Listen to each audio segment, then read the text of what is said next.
लीजिएगा सभी लोग जो जो अपनी माँ से करते हैं प्यार। दो शब्द मैं माँ के लिए एक छोटा सा भजन गाऊंगी, उसके बाद फिर जिस माहौल में हम लोग आए हैं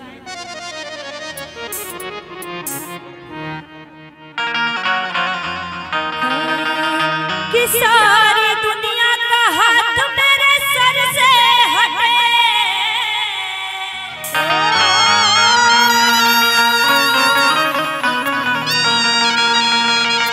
एक बच्चा अपनी माँ से कहता है कि हे माँ, ये सारी दुनिया मेरा साथ छोड़ दे लेकिन आप कभी मेरा साथ नहीं छोड़िएगा। तो कैसे कहता है कि सारी दुनिया का हाथ मेरे सर से हटे, कि माँ चल तू अपना हटाना,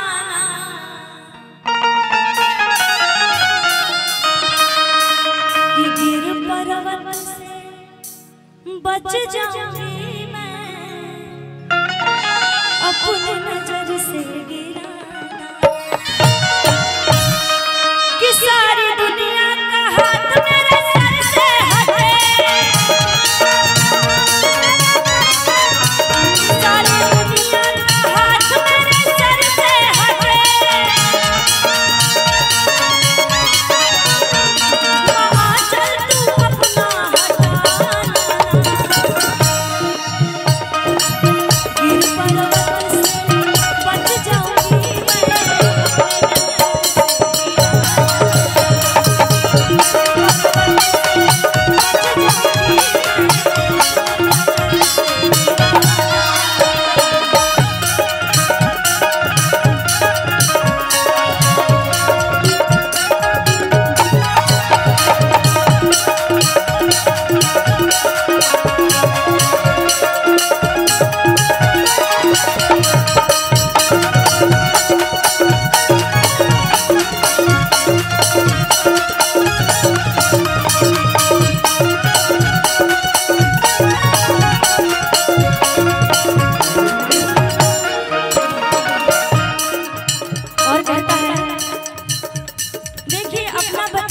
प्यारा होता है,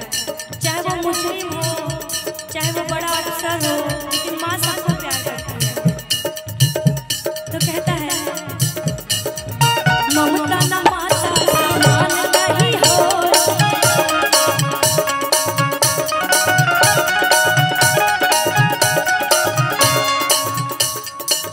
माता बिना लोल पोछे न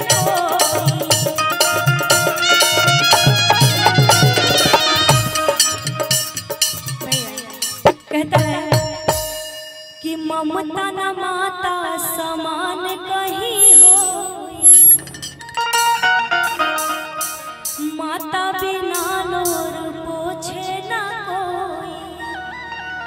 कि सब साथ छोड़ दे कोई गम ही नहीं,